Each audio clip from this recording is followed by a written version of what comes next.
José Maria, povoado Tapuio, Barreirinhas, Maranhão. Vamos conhecer o processo de fabricação de farinha de mandioca. Então vamos lá na roça para a gente ver como é que se planta, como se tira essa raiz, até chegar no produto final que vai ser a farinha. Sou lavrador, homem da roça, vivo cansado, meu Deus, com a mão grossa. Sou lavrador.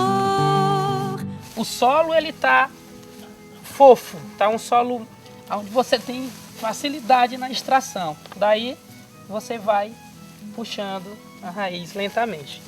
E aí, olha só. Que maravilha, hein? É sempre assim que se tira a raiz de mandioca na nossa região. A folha da mandioca, ela pode ser reutilizada, tanto a folha quanto o caule. A folha ela pode ser usada depois de seca e o caule para acabar servindo como ração para os quadrúpedes, porcos, boi. Ou então nós vamos reutilizar para o plantio. Vamos cortar em pedaços de 10 a 15 centímetros e de um pé de mandioca eu vou ter vários outros. Daí a gente vai multiplicar o nosso plantio. Depois de arrancadas as mandiocas do solo, elas vão ser desmembradas do caule, dentro aqui da roça mesmo. Coloca-se dentro de um carro de mão, dentro de um jacá, dentro de uma carroça. E aí sim essa mandioca vai ser transportada até a casa de farinha para começar o processo de fabricação. Estamos dentro da casa da farinha. A primeira etapa do processo de fabricação de farinha de mandioca artesanal é descascar as raízes. Para isso, nós usamos uma faca. Geralmente o trabalho de fabricação ele é coletivo. O que vai sobrar depois de descascar as mandiocas são as cascas. Se as mandiocas forem bravas, então você desidrata primeiro, deixa secar durante 24 horas, depois oferece como ração para os animais.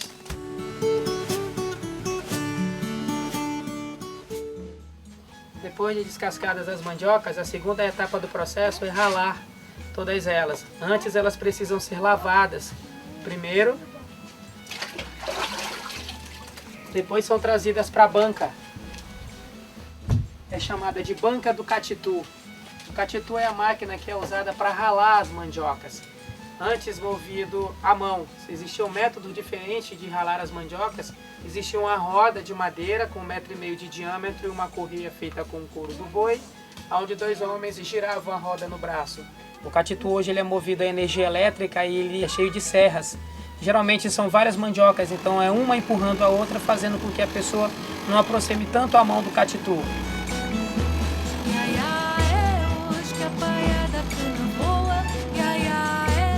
Ela é úmida, né? Uma umidade natural da própria mandioca. Agora nós vamos para a terceira etapa, desidratar. Para fazer o processo de desidratação, nós usamos uma peça muito artesanal, que é chamada de tapiti. Tapiti no Maranhão, no resto do Brasil é conhecido como tipiti. Para nós caracterizar a cultura, existem os dois nomes. Para aproveitar, mostrando essa peça, são poucas as casas de farinha que usam o tapiti como peça para desidratar a massa. Isso é muito rústico, desenvolvido pelos índios, e isso nunca foi aperfeiçoado. Hoje esse método é substituído por prensas. Então é altamente importante que essa cultura reviva novamente, ou seja, o tapiti é de um papel importantíssimo dentro da casa da farinha. Então, existem 2 etapas da desidratação da massa da mandioca. A primeira é você utilizar esse gancho aqui para que a gente possa extrair o máximo possível do líquido, que é o tucupi. Enrola a peça e você senta, literalmente. Ao sentar, o peso do corpo vai fazer com que a peça pressione e você consiga desidratar o máximo possível do líquido da mandioca. Esse tucupi que é muito utilizado nos estados amazônicos, em Belém, Manaus, para produções de pratos típicos, como por exemplo o pato no tucupi. Aqui no Maranhão é muito usado depois de curtido, para produções de subsistências, para temperar um peixe, um frango, uma caça, ou para produção de pimentas, as famosas garrafadas, ou seja, a pimenta no tucupi. A mandioca, além de ter massa e líquido, ela também tem a goma da mandioca. A goma é um nome artesanal usado pelo povo da região, que pode ter também o nome de amido, polvilho ou o nome industrial fécula de mandioca. Quando o líquido sai, ocorre um processo de decantação. O que é líquido está em cima e o que é sólido fica embaixo. Essa parte amarela é o tucupi e aqui é a goma da mandioca. Essa goma ela vai ser extraída, higienizada, lavada, posta para secar. Depois você vai ter ela no ponto para fazer biscoito, beiju, broinha, produzir a tapioca. Então nós vamos para a segunda etapa, que é trazer a peça para o espremedor. É uma peça muito rústica ainda, baseada no método indígena, mas muito utilizada ainda no nosso município aqui em Barreirinhas. Então colocamos a peça, um desses ganchos, e eles são bem pesados. Colocamos embaixo uma outra peça no rabo do tapiti, e essa peça vai ser pressionada para baixo, fazendo uma pressão com uma espécie de alavanca. Olha, a outra peça sobe. E aqui a peça vai ficar durante 10 ou 15 minutos para que a massa desidrate o suficiente para que possa ir para a penúltima etapa do processo, que são as peneiras. Já se passaram uns 10 minutos, então nós vamos tirar a peça do tapiti. A peça é flexível, ao pressionar você vai conseguir tirar a massa de dentro.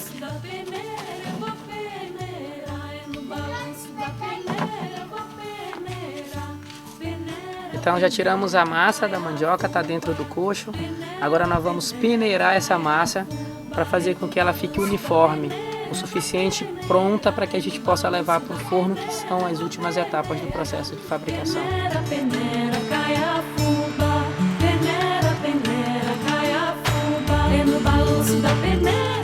Peneiramos a massa, a gente percebe que ela está uma massa bem uniforme, bem soltinha, no ponto para que vá para o forno, onde ela vai secar, onde ela vai torrar. Eu vou queimar carvão, quero ver carvão queimar. Eu danço com você até a poeira levantar. Eu vou queimar carvão, quero ver carvão queimar. Eu danço com você até a poeira levantar. Bom, finalmente chegamos na última etapa do processo, são os fornos. Antes, os fornos eles eram redondos e de argila. Vidrificava e concentrava melhor o calor. O processo hoje de torragem da farinha, a gente pode dizer que é a parte mais técnica, é onde se caracteriza o farinhador, porque o método mudou. O forno ele é de uma chapa de ferro, esquenta desproporcionalmente, onde requer um pouco mais de força. Na hora que se traz a massa para cá para o forno, existem duas etapas de torragem. A primeira é a grolagem da massa, onde nós usamos essas palhetas para fazer com que essa massa vá encorpar, fazer com que ela ganhe uma forma. Depois de alguns minutos aqui, grolando, essa massa vai passar-se a torrar literalmente. Para isso nós usamos o rodo. E o rodo vai ser usado durante 1h30 até 2 horas. Daí então essa massa vai se transformar em farinha, que é o que nós queremos. Bom, já estamos com o produto final. A farinha já está pronta, a farinha de mandioca. Independente de ser farinha de mandioca brava ou mandioca comum, o potencial vai ser esse, o mesmo.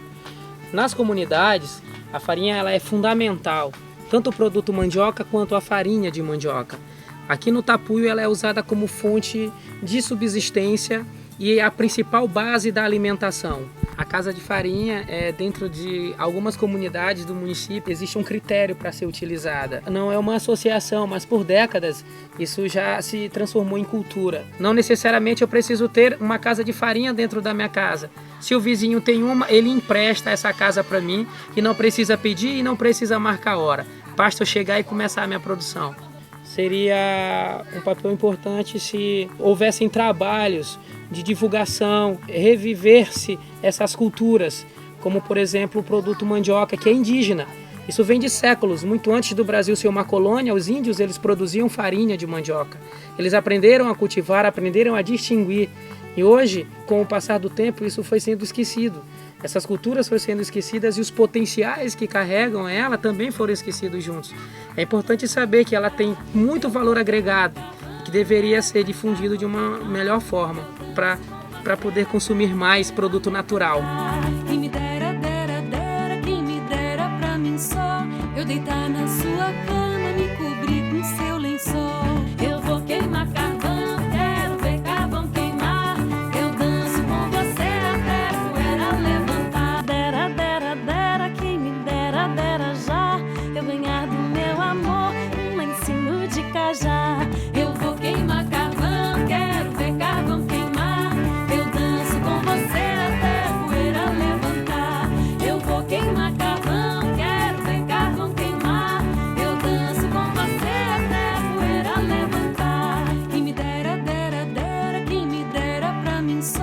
eu deitar na sua cama, me cobrir com seu lençol.